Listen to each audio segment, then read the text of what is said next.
కొల్లిపర మండలం కుంచవరం గ్రామంలో వారాహి దేవాలయంలో సాలిగ్రామ మఠం ఆధ్వర్యంలో అమ్మవారికి భక్తుల చేతుల మీదుగా 108 కిలోల పసుపుతో అభిషేకాన్ని నిర్వహించారు. పెనుగొండ క్షేత్రాధిపతి ప్రజ్ఞానంద సరస్వతి ఆధ్వర్యంలో ఈ కార్యక్రమాన్ని నిర్వహించారు.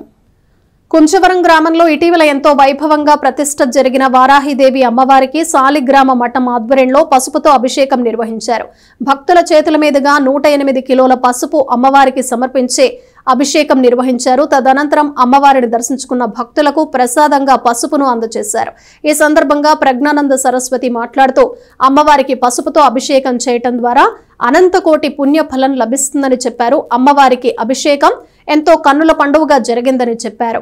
ఈ కార్యక్రమంలో అధిక సంఖ్యలో భక్తులు పాల్గొన్నారు. ఈ కార్యక్రమంలో దేవస్థాన చైర్మన్ తన్నీరు శ్రీనివాస్ బాబు, నాగమల్లేశ్వరి దంపతులు, యోగా కన్వీనర్ ముద్దాభక్తిని రమణయ్య, కళ్యాణం శ్రీనివాసరావు, ఎలవర్రు రామ్మోహన్ రావు, పల్లపోతు మురళీ మనోహర్, పసుపులేటి మాణిక్యరావు, సావిత్రి దంపతులు అలాగే భక్తులు పాల్గొన్నారు.